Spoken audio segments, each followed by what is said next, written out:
she was like showing me around Buc-ee's, so I was like, alright, let me get a little souvenir.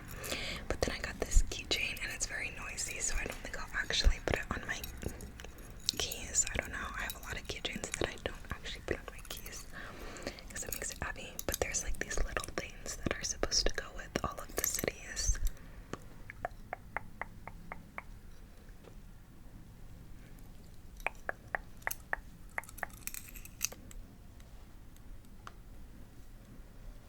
But it doesn't want to focus on the keychain apparently.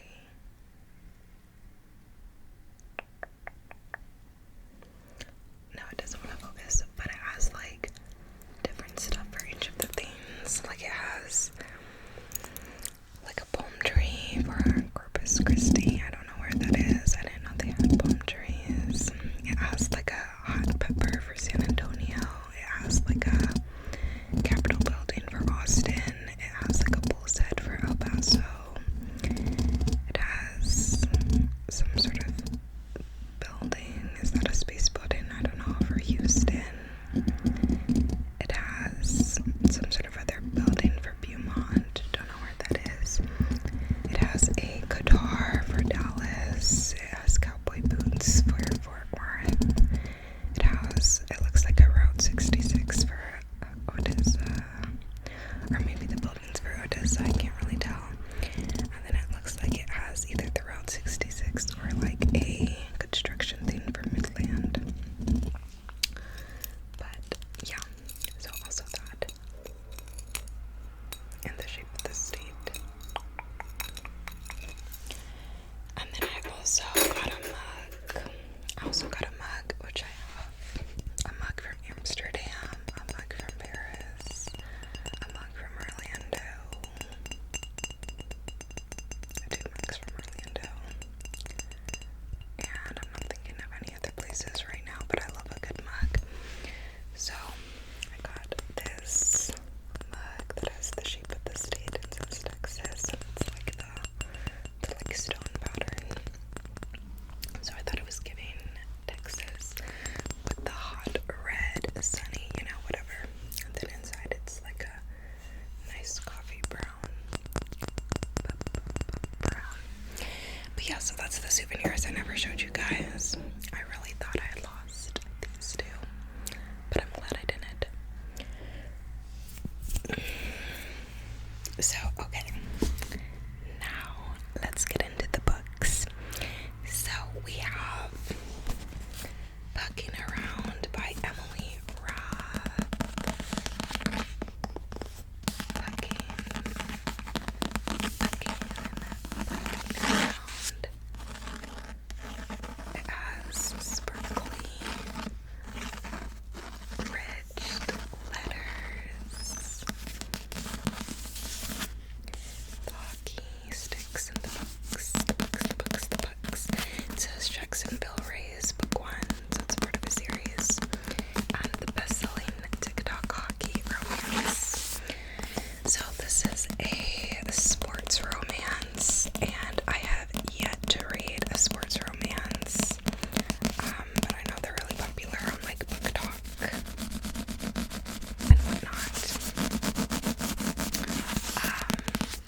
So I did not get this book, but I had gone to Target for groceries, and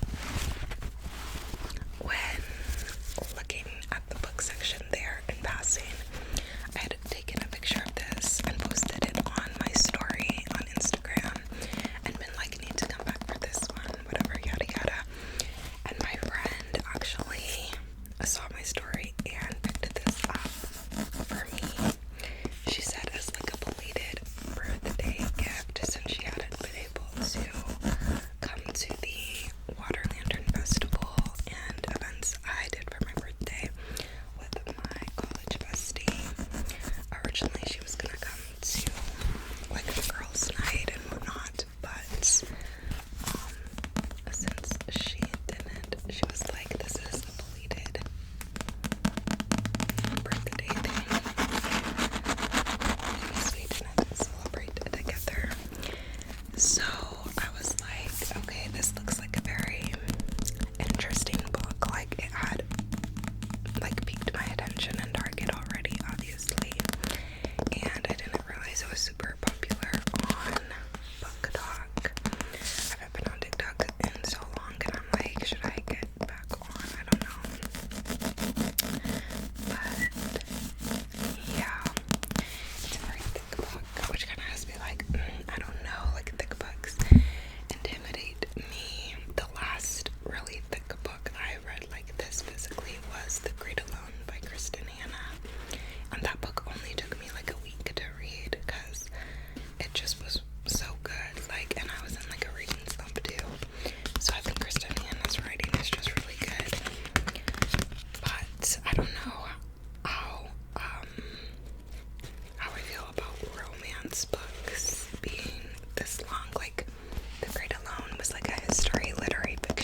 sure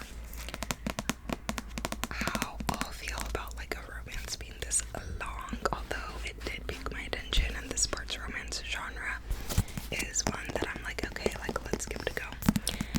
But we shall see. If you've read this, let me know if you like it.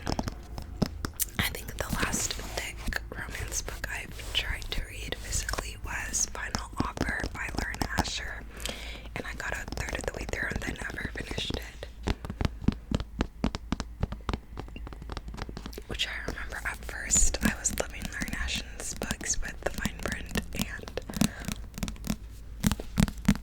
terms and conditions, and then I also really liked Throttled, but then every book after that I tried to read by her I haven't really loved. So I don't know, I still have Love Redesigned by her, which is her new series that I haven't started either, but that's another thick book and I don't know if I'm going to enjoy it, so I put it off. But yeah, so I'm interested to see how this goes, trying to read a thick romance book physically. I used to read some thick romance books on my Kindle, but I haven't really been in the mood for Kindle reads lately. But let's read the back. It says, "My name is Rachel Price, and 2 months ago, I walked away from the perfect man, sweet, funny, and so sexy, should be illegal. We shared one magical night, no names, no strings. I never thought I'd see him again. I was wrong. As it turns out, Mr. Perfect is the playboy grinder for the Jacksonville Rays, the NHL's hottest new hockey team." What is the NHL? National Hockey League. Oh, that would make sense. "And thanks to the 10-month fellowship I just landed, I'm his new physical therapist." I guess I have read a sports romance because the Dirty Air series by Lauren Asher is sports car racers, and that's technically a sport. Oh my gosh, I see a spider on my windowsill. That's gonna have to wait. But so I guess that is a sports romance, but I'm thinking of that because in one of those books the girl was like his physical therapist too, so this must be like a sports romance trope. Okay. "Imagine my anticipation as those familiar muscled legs walk towards me, the way my pulse races as he reaches out to shake my hand. The jerk doesn't even recognize me. This is gonna be the longest 10 months of my life, because now Mr. Perfect Mistake is determined to use his every seductive trick to win me back. Meanwhile, I have to contend with his best friend, the surly team equipment manager, and an exasperatingly stubborn, superstitious goalie who's convinced I'm his good luck charm. Oh, this is my chance to prove myself, and I'm not risking it for anything. But between my unexpected night and one secret revealed, these men are ready to test all my limits till I can't fall for a player, let alone three. Or can I?" Now wait a minute. Now I see why this book is gonna be interesting. 3 love interests. Now I'm sad. As long as they're not like as long as it's not like super obvious which one she's gonna get with. If it's like actually 3 swoon-worthy guys, and now we're talking. Oh my gosh, that's gonna be so fun. Love triangle books, when done well, can be fun. Edward, Jacob, Emily in Paris, which I have been Team Gabrielle all 4 seasons, and Emily in Paris until the second half of season 4. And once we hit the second half of season 4, I was like, okay, back it up. Gabrielle has had too many chances. I'm so over this man.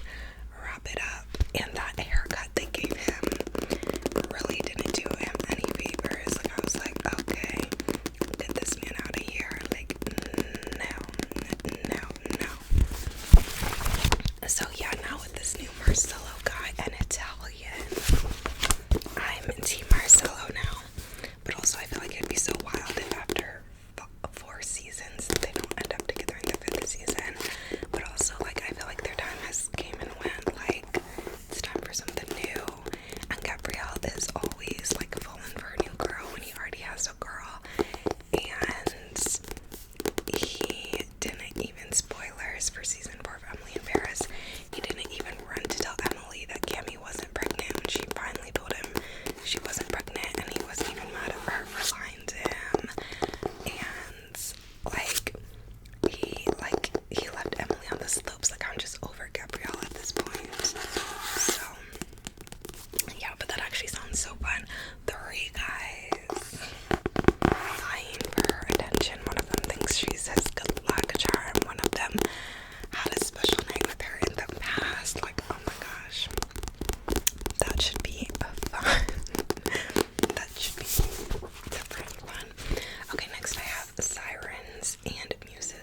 It's 2011.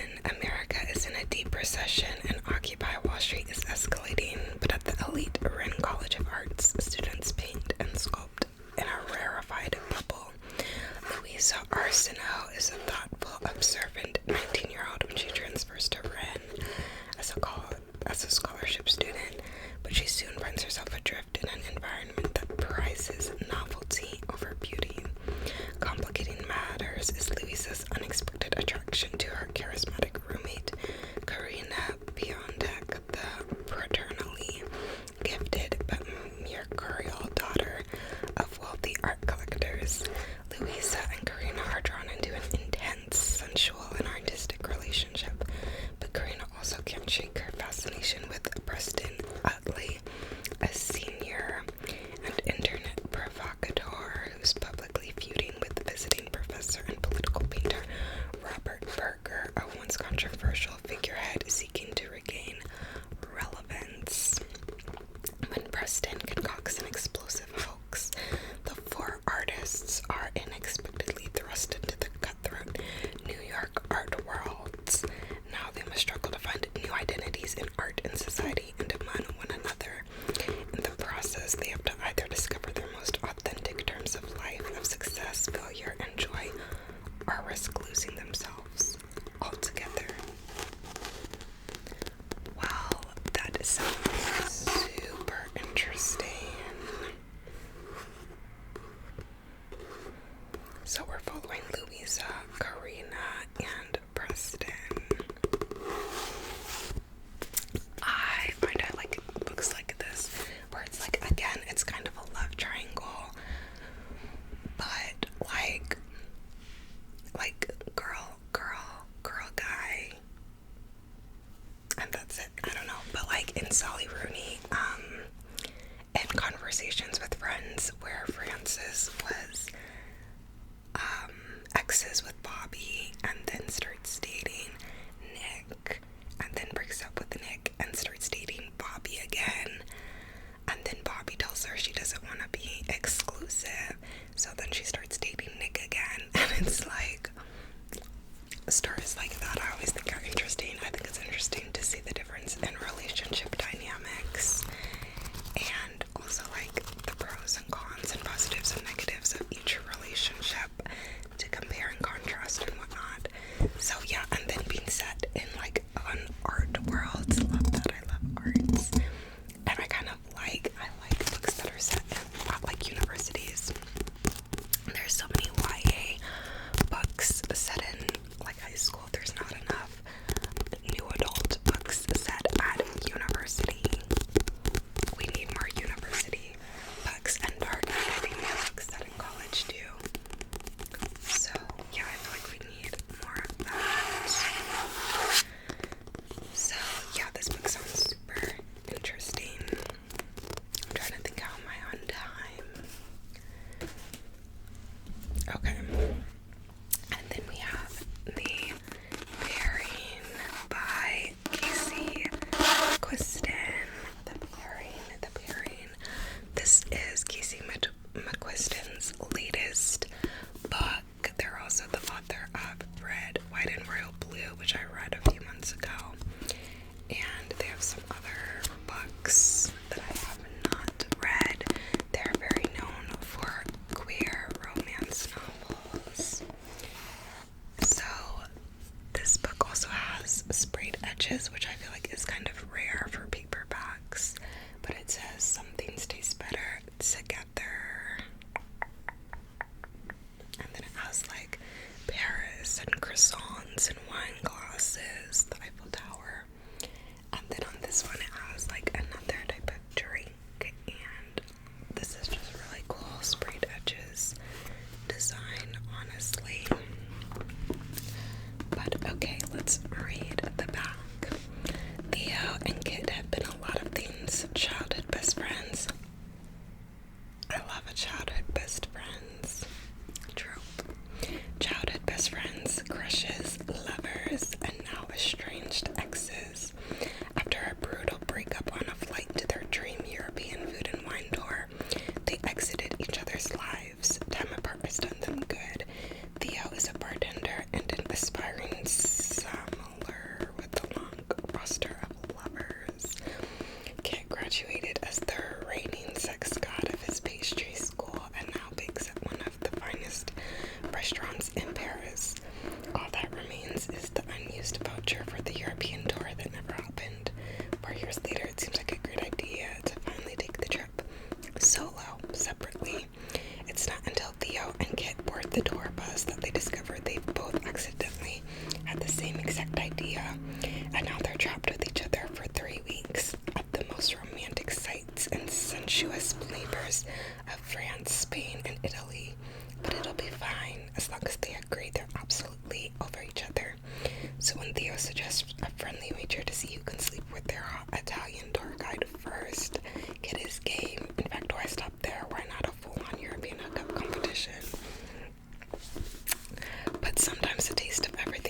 surpassed their ideas of like attraction and gender and whatnot, and how like their attraction to this person like surpassed, like went past like what they thought all of that was.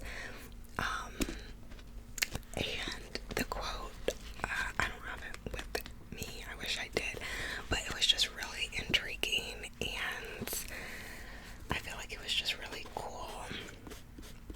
Like the quote, and like this idea that some people, like, you can have this attraction to like past like what you even think you like, or what society tells you are the boxes, or like whatever. Like, it was just really interesting.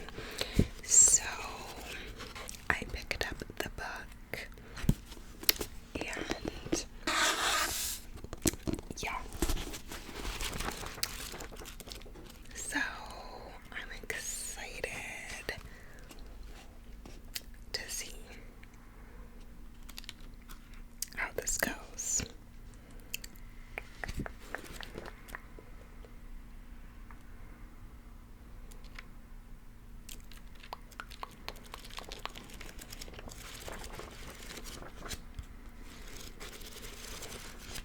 So yeah, that is the pairing. I did enjoy Red, White, and Royal Blue by this author, although I think I like the movie best as far as that story goes.